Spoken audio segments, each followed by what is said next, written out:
Right then, lads, welcome back to the 90 More podcast. My name is Kosi. It's a Monday, and we always run through the Premier League results, the review. We try to go back onto our Premier League predictions. It's not the best moment for a content creator to go back on their, on their predictions. I honestly had a horrible weekend. And I don't think I want to predict the Premier League again. But of course, every Friday, make sure you catch us on the 90 More podcast, your Premier League predictions, where you should be placing your FPLs and your money for the weekend. We're going to be diving into Chelsea, Tottenham Hotspur.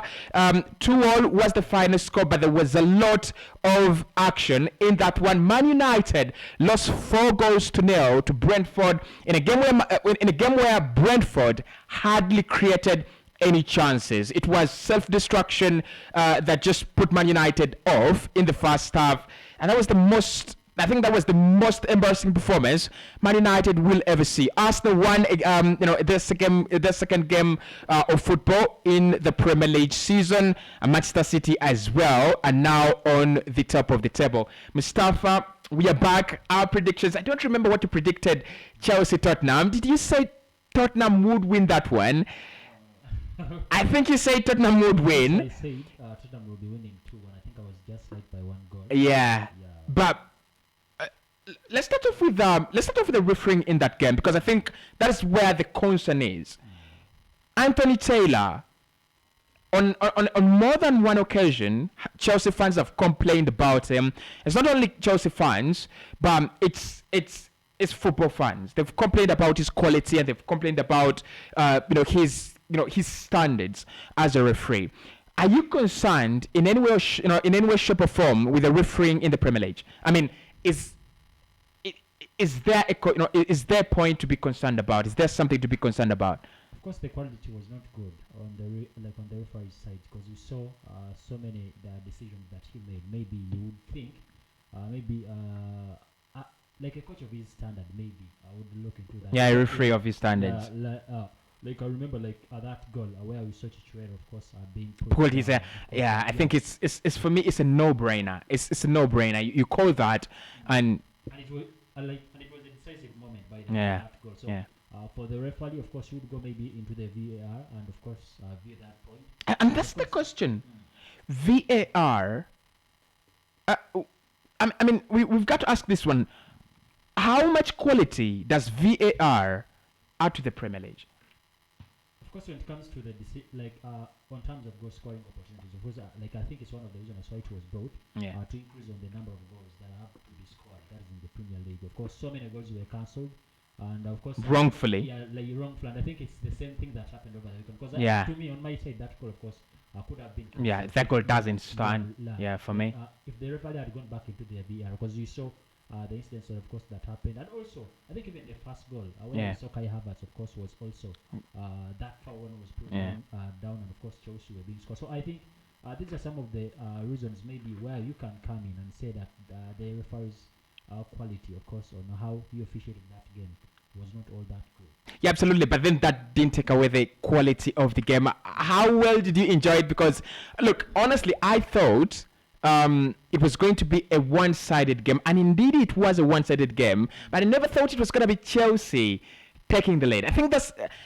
I think everyone was taken by surprise, unless you are a very strong Chelsea fan and you believe in your team but if you're not, it just took us by surprise. Spurs, completely anonymous in that game. They look like they had never trained before. They look like they didn't beat Southampton 4-1. And for me, they are very lucky that they come at the bridge. They walk away from the bridge with a point, and that point could be a very big decider probably in the future when they're trying probably to fight for the title, maybe third position, maybe fourth position. And what I want to ask you here is, what happened with Spurs? What went wrong? Spurs, with all these signings, with all that quality, with the consistency, we assume they will have. How did they not come? I think even the Chelsea supporters, of course, were also shocked, because I saw half. No one believed that Chelsea. The numbers, the statistics were great for Chelsea. And no one believed that Chelsea maybe could put up such a good quality, because of what they showed in the first half. Of course, we all expected in this game that it will be, to an extent, maybe a one-sided game. Yeah. Because we saw, maybe the problem where it came from is that most of us didn't look into what Chelsea had. Of course, we uh, we're looking into what Chelsea maybe has got. Yeah, exactly. Yeah.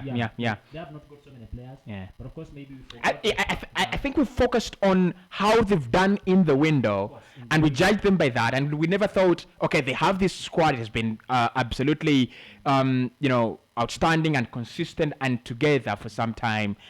We forgot about that. We just judged them because they didn't bring in, all these big signings we thought we wanted them to. Of course, like we saw the quality what Kante brought on the field, Yeah. the likes of Jorginho. Yeah. Maybe where we were correct, because I know maybe like in 15 games, because if Chelsea go maybe like into injuries, that's Yeah. when they will be facing the Yeah. challenges. Of Yeah, course, and, we and, saw and also the likes of Barry. Koulibaly, in the back and Silva. Yeah. Maybe if one of them Yeah. gets an injury, of Yeah. course, when it comes to the in terms of replacement, you will find Chelsea. Yeah, they'll they having will be some struggling. challenges, Yeah. So maybe that's where we went wrong. But of course, in the starting lineup and these 12 quality players, maybe you think Chelsea can have. I think they showed that on the field that they can do it.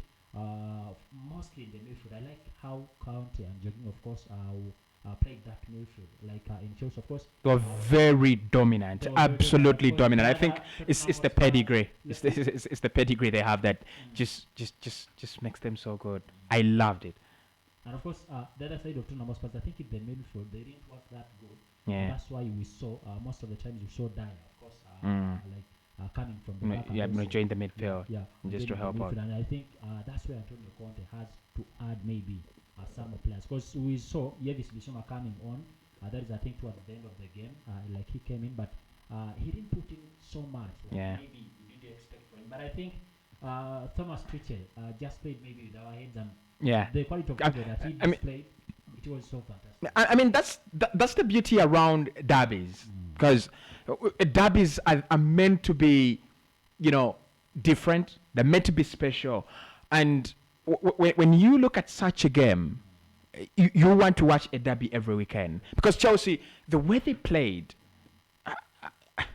the fact, look, apart from the fact that Maybe they were at home, because no club would like to lose their first game at home. yeah, honestly, Like such a big club like Chelsea, of course, yeah, the yeah. owner is there. yeah, I think maybe it's one of those things that they looked into and they said, no, we have to put all things together and, of course, fight for this win or fight for these points at home. does that performance then change your perspective about Chelsea? Do you feel if they continue playing like that, they have a guaranteed position in the top four? Of course, it will be difficult if they don't go into the transfer market. Like I said, Get a striker, for starters. Example, if Koulibaly gets an injury, because we saw the power that he puts on the field. Of course, Magnificent. He was magnificent. And of course, for example, if Koulibaly gets an injury, And Thiago Silva. Thiago Silva gets an injury, Mm, both yeah. of them, I think we shall see Chelsea struggling. That is in their backline. And when it comes to the midfield, when Jorginho or Kante, one of them, of course, when he picks gets up an injury, because I think they were the main people that is in the when it comes to the midfield, and also the chances that they missed when it comes to Yeah, in front, you of need course, a striker. because they For me, created so many yeah, chances, yeah, but they yeah. never, of course, converted those chances. It's a key So factor. I think they also need to go that is in transfer market and also get someone that is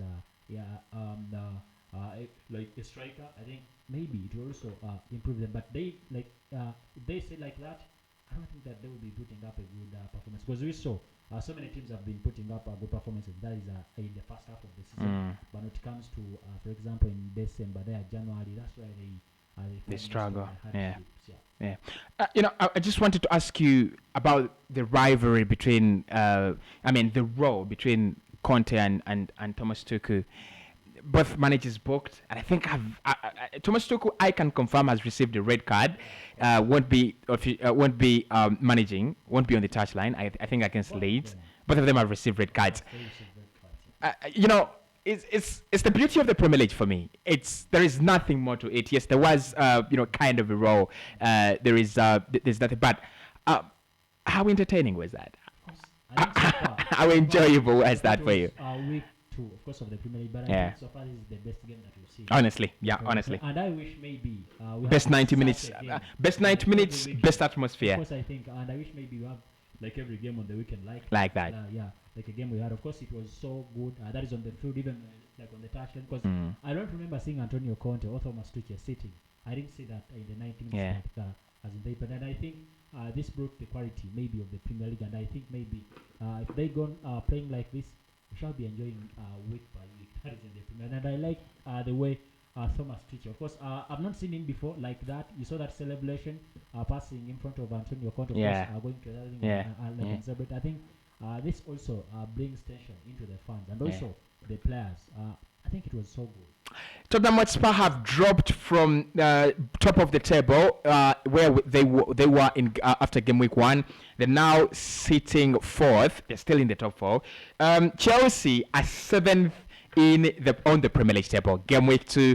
I think there is something to remember that it's only 2 games in the Premier League and really doesn't matter. But where it matters, Mustafa, we've had Man United losing 4-0 in the first half to Brentford, and now they are 20th on the Premier League table. They have so far conceded 6 goals this campaign, scored 1, a goal difference of -5. Eric Ten Hag, everything is looking very wrong, and at this point in time, you wish you had more time. They wish they had more time to, bring in more players and correct this madness through the transfer window. Unfortunately, they do not have the luxury of time. First and foremost, that game against Brentford didn't play well. And they literally didn't create any chances. United was simply blown away by nothing. Because it's not the quality of Brentford. Yes, I think, Thomas Frank's, credit is spotting the game plan of Man United and exposing them and forcing them to, forcing those errors. So you don't take anything away from Brentford. But to be honest, United, what did you make of that? Because personally, I've thought about it. I've looked at the statistics. There's nothing I can explain. Not the best Brentford side ever, but 4-0. I think Thomas Frank, the coach for Brentford, maybe did his homework. Absolutely. Absolutely. When you try to look into the when the game started, of course, because maybe if you're a coach who's going to be facing Manchester United, you expect that the coach wants the players to play what he wants. Then to plan. Of course, you do expect that the players, the likes of players at Manchester United, of course, they don't know what they don't have that quality, and they will take time to adapt to it. So we can't expose them. If you do remember, I think in the first 5 minutes of the game, United tried to put up a good performance. I think there were 5 to 6 minutes. But of course, when those things started of building the game, I think that's where the challenge came. Playing from behind. Playing from behind. And of course, we saw most of the strikers. That is for Brentford. Of course, they were close to the defenders, and I think maybe they expected this to happen. And I think this is where problems came from. For Manchester United, of course, starting conceding those goals. Of course, early goals. I think 2 goals just in a few minutes. I think this is what happened at United. And to me, I thought that the coach would be changing the tactics, but of course they consider. They went on conceding 4 goals. I've never seen this at Manchester United, and maybe this is why maybe in the second half when the coach tried to bring in some substitutions, of course, some players will I think maybe this is why we didn't see any more goals in the second half. And Brentford literally were blown out of the game. And maybe what you can start to United, of course, they also didn't even create more chances, and that is in the second half. I think so many things are lacking at United, of course, not just on the field, but I think generally as a club together, they are missing so many things that they need to collect up. Maybe we shall see the club in the next years doing what they're supposed to be doing. Definitely, I think at this point you worry for Man United being at rock bottom of the Premier League table really doesn't matter because it's only two games in the Premier League. But what matters and what concerns is there is nothing to show that we are improving. They do not have any hopes of winning the next game, whether that is Norwich, whether that is Watford, whether that is Fulham, whether that is Bournemouth, whether that is a club from the last tier of English football. They do not have any signs that they will win the next game. The next game is Liverpool, and I think if you're a United fan anywhere, that is where you start thinking, how do we get out of this? What are we going to do? Because if you play Liverpool and you lose, for example, you lose 2-0, right? Those will be 3 in a row you do not have the morale to go to Southampton and claim you will beat them. So, Man United, how do they get out of this?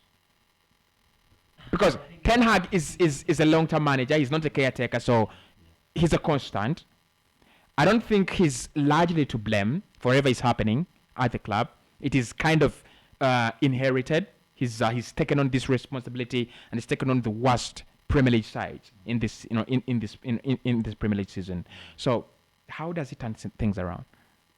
I think one thing maybe or two or three things that can make things turn around. I think. You don't tell me Eric Ten Hag should quit because of course he has a new contract now. Of course not quitting, because we've seen so many good coaches, of course, also quitting at United. And I don't think there's another good coach at this time that you can bring at United and, of course, make wonders with such players that are having. I think some of the things that United maybe have to do at all. One is leaving the coach do what he has to do. Of course, one, choose his players, the quality of players that he wants. If he chooses players, for example, let me say maybe like Jesus at Arsenal, of course, you give him those players. Because I remember those times of Alex Ferguson, of course, when he desired a player, he got him. He got him. Of course, he could get him, and of course, none of the things of what we see like United right now. They put bids maybe on 40. They say like we have that. I think these are some of the things that United have to go by. Of course, and of course, and I think and getting such players, of course, maybe like if the player is at 50, of course you can get such players because the coach has seen that player and he thinks the player is good. So I think these are some of the things that United have to do. When they do that, these other things, of course, will come slowly by slowly. The likes of maybe fans arguing, I think this will come slowly. But those two things, giving the coach what he wants, I think is one of the things, and also maybe what they want. The bosses, of course, to go away, and I think this is one of the things that the Glazers to leave. Yeah, the bosses are brought at the as another club. There is a question that ran through my mind, and I personally feel if you're a Man United fan, you should be asking yourself this question.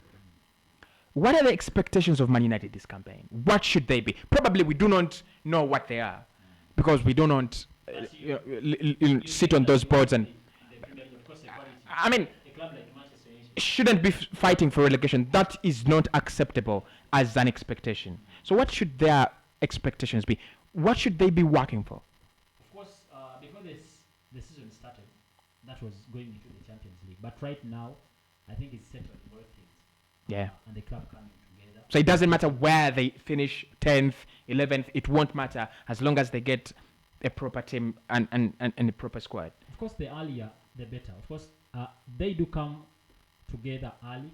You may see the club are doing well. We saw Manchester City, I think, like 3 years back, where we started like 7 games. They were in 16th position, but they came back together, and we saw them taking the league. So if United, if they come back together early, and of course doing what is needed early, you may even see them maybe qualifying or fighting for the top 4 positions. But if they delay, do you see them there? Do you see them near those top 4 positions? Of course. Like I said, the earlier the better. The earlier the better. Yeah, if they work on the issues earlier, we may see them. Well, personally, I think United's expectations this campaign should be: can we finish in the top 10? Honestly, I think they should be focusing on that. It's not literally playing them down and trying to tramp on them. But I'm going round in my mind. I'm like, what can they achieve really? Yes, West Ham aren't that good. They've not really had a good start to the season. Lost 2 games now in a row.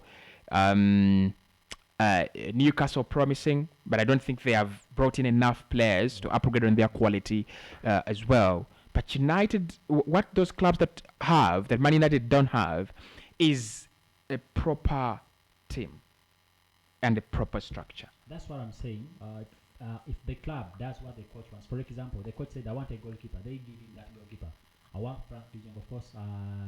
They make him come at the club. And of course, I want a striker, maybe. They bring in a striker. I think it will be the club to demand the coach what they want. But I think to their side, they will be done with everything. And I think the coach, of course, given those qualities of players that he wants in the club, I think he will be delivering what is wanted of him.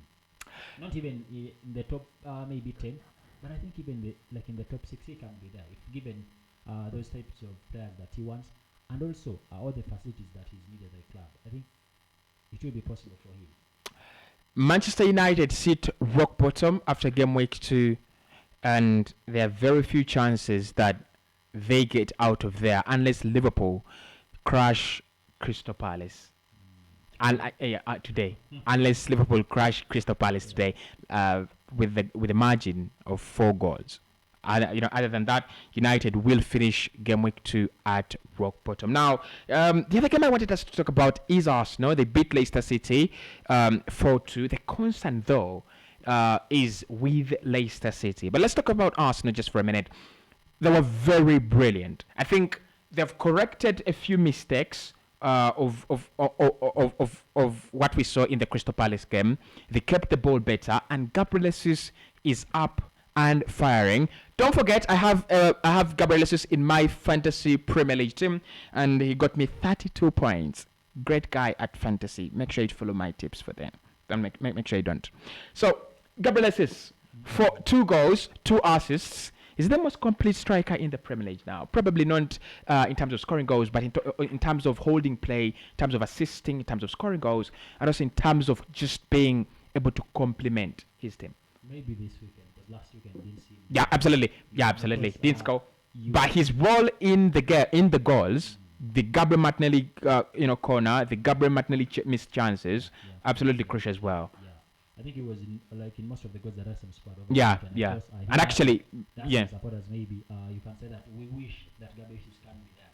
Yeah. In most of the games. Throughout the campaign. I think he cannot be the though. team will be so good. But of course, talking into that game, I think you remember before the season started, I think after signing Gabriel Jesus, the club and the elections team, Mikel Arteta came out and said that this is what I've been waiting for. Yeah. And just wait to see what I'm going to bring. I think we're starting to see what the coach promised us, and also what he promised to other fellows. And maybe this news of going into the transfer market and getting other players, we're just waiting to see that. But so far, the quality of play that is at Arsenal, I think this is what Mikel Arteta out for, and we're just hoping to see. By the way, cause even right now, for example, if the team gets into some injuries, there are some replacements that the coach can put in. Of course, good replacement, and I think this is what these are some of the things that Mikel Arteta has been opting for. That game they played over the weekend, I think it was very good. Maybe one thing that we saw in that game was the likes of Bukayo Saka. This season, I don't know what. He's not yet there. Season, I think he was the main starter at Arsenal, but coming this season, you rarely see him. Last game, we didn't see him, of course, creating more chances. Many chances, yeah. Of course, also those are disturbances that he used to bring to the depth. Actually, I think Arsenal played more through Gabriel Martinelli and his partnership with Gabriel Jesus in terms of going forward than Saka's, than on Saka's side. Last season, it was on the contrary. It was Odegaard and Saka, lifting Arsenal on that right-hand side. Is there an advantage anyway for Saka that he has now less focus from defenders, and he can, literally get that kind of time and, come around? Because this campaign, every defender in the Premier League, your first role when you play Arsenal, how do I stop Bukayo Saka? Of course, last season that was at Arsenal, but I think this season is going to be changing. It's going to be changing. Because they will be coming to issues. Yeah. But I think to the player, it might not be good because you're losing so many opportunities. Maybe, for example, the World Cup is near. You need to be on top of your game. Of course, on top of your game. And I think maybe this will go back to the coach. For example, if the combination of Gabriel Jesus and Martinelli refuses, because we would like to see the fans, we would like to see the combination of Odegaard maybe and Saka working out. Yeah, replacing. And I think maybe this will come to the coach. But that game, I think Bukayo Saka didn't deliver so good. That's why maybe we saw him towards the at the end of the game he was substituted. Because brought in another player. But I think he also has to man on his game, and also maybe to be putting up that performance at the club. Yeah, I mean, if he comes around with Gabriel Martinelli already firing up and Gabriel Jesus starting to provide what we expect of him, I think it's going to be a nightmare for these defenses. With the likes of Fabio Vieira coming around and Smith Rowe is now back from injury, it's going to be a nightmare. But Leicester is the constant. Just a little bit. Leicester City, they've already started performing poorly just like we predicted them. We cannot ask what is wrong because we know they've not made any positive signings to impact their campaign. The likes of Boubacar Somari have already told them that they want to leave, and I think Somari will join Monaco definitely this before the summer closes, before the window closes. Leicester, do you worry for them? Do you fear for them? There's going to be one of the worst campaigns they ever witnessed at the King Power Stadium. Probably fight for relegation. Of course, you do worry for them. Leicester, that we knew, that took the Premier League, of course, not so many years back. Leicester, when you look on the quality of players that they're having on the field, of course, good quality of players. Yeah. And also, their coach is one coach that you do think is a good coach. Yeah. And when it comes to display on the field, it's not that. Of course, it doesn't correspond. So I think you do worry for them. Most of their good players, of course, we saw their goalkeeper, Kasper Schmeichel, had spent there like more than 10 years that he went. We saw that what he was doing in that is in the goalpost. It wasn't as such good because so many mistakes were there.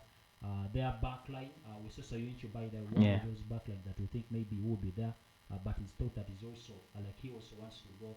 Talisman was not even seen on that one. So I think so many things are happening at Leicester City, and you think the board has to hope the coach that is Brandon Rodgers to get in some players. Of course, Jamie Vardy, we know he's one goal poacher, but he didn't get so many opportunities. Yeah. Of course, we do know that he maybe if he gets 4 opportunities, of course he can turn at least 2, maybe 1.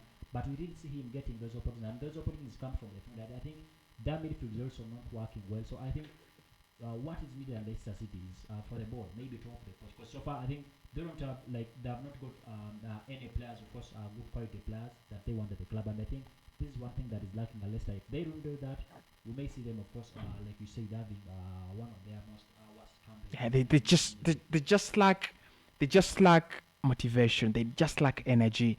They look like a very tired side, demotivated. I think the right word to use there is completely tired. They just look completely tired and drained. One player that we saw, maybe like all over the field, I think it was a referee. Yeah, referee One Didi. player that, like he's one player that also tried maybe to deliver, but when you see the likes of Ndidi maybe falling into injuries, I think we may see Leicester City struggling to so many even like new coming clubs. Well, Leicester sit 15th on the Premier League table. Arsenal for now sit second, unless Liverpool can Liverpool. I don't think Liverpool can unseat Arsenal. They will be, if they win, they will be going on 4 points. So match day 2 ends with Arsenal in.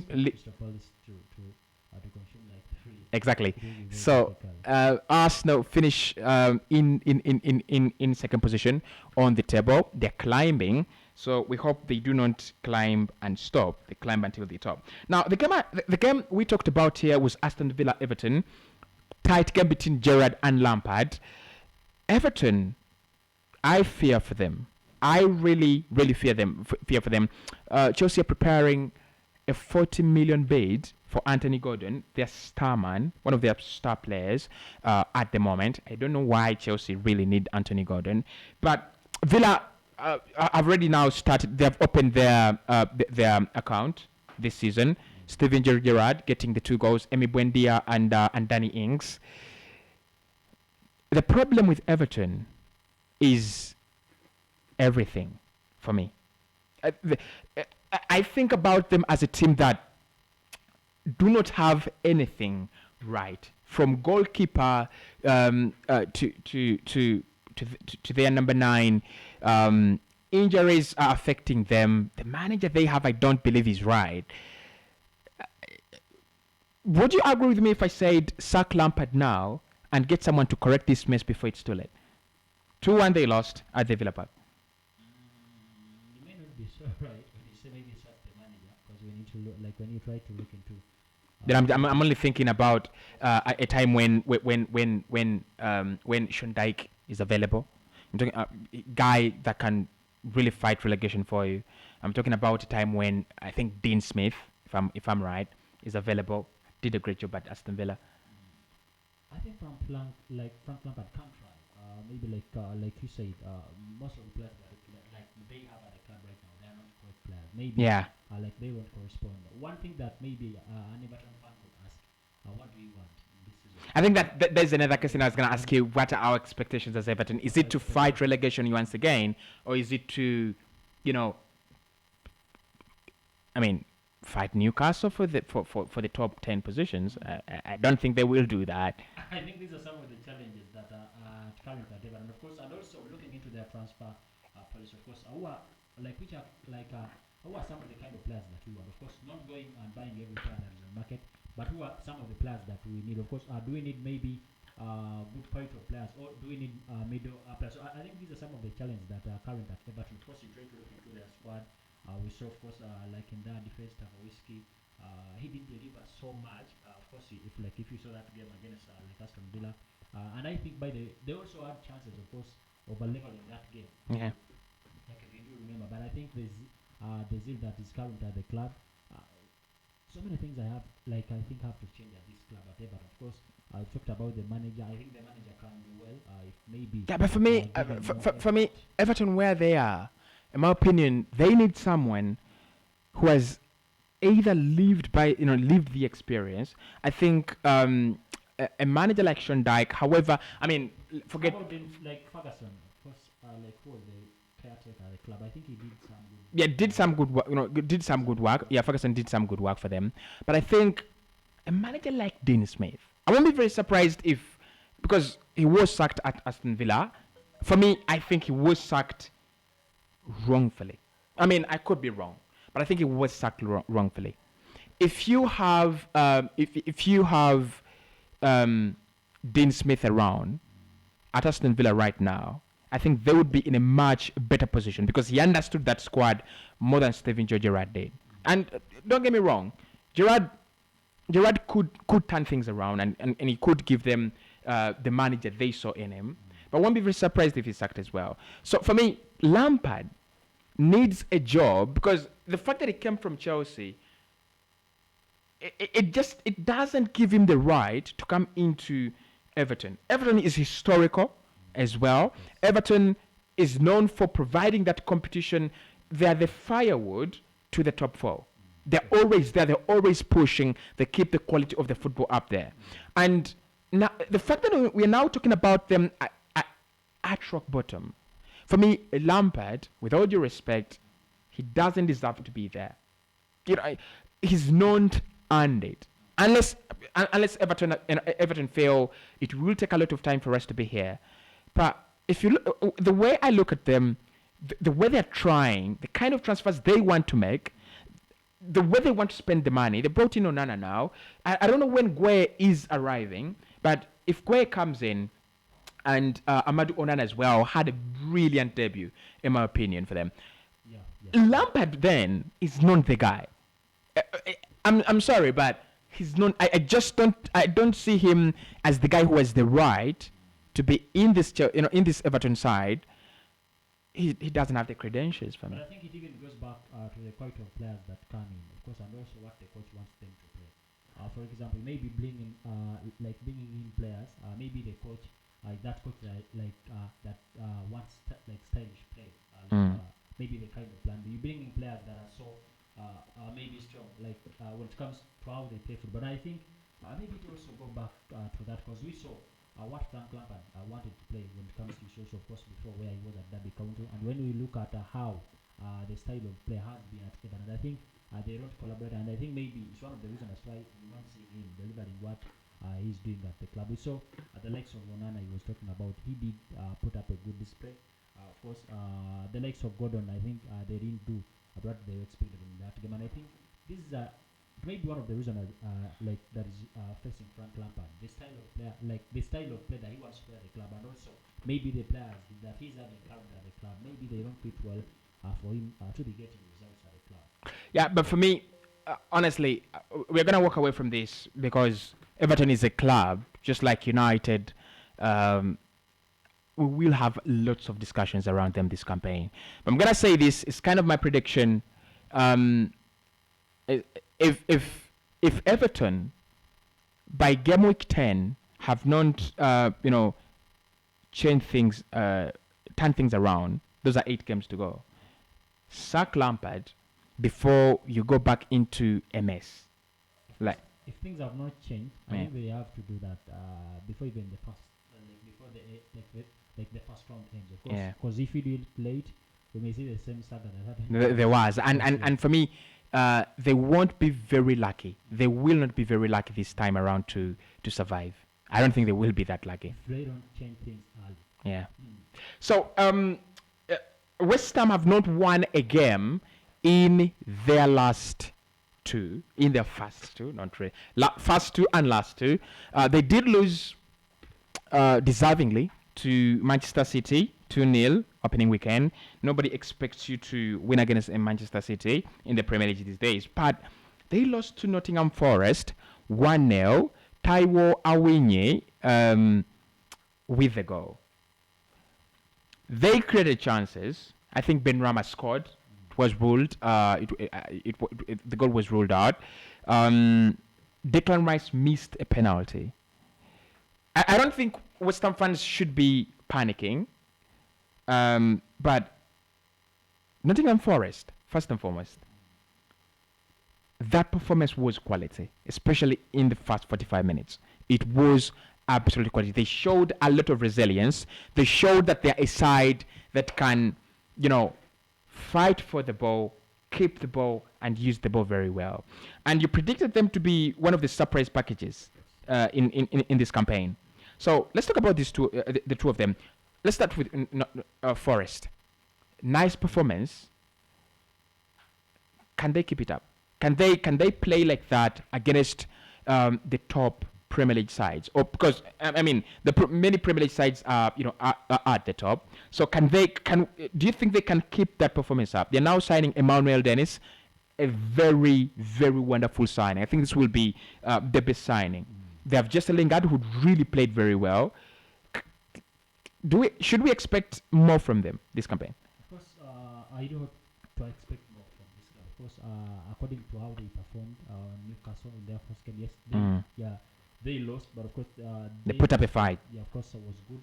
Looking into this game of yesterday, of course, that is against West Ham. I think that is very so good. I like how Pope, of course, organizes his boys and how they putting up that pressure. Of course, that fight against the West Ham side that we thought had good quality players. Those of Nottingham Forest.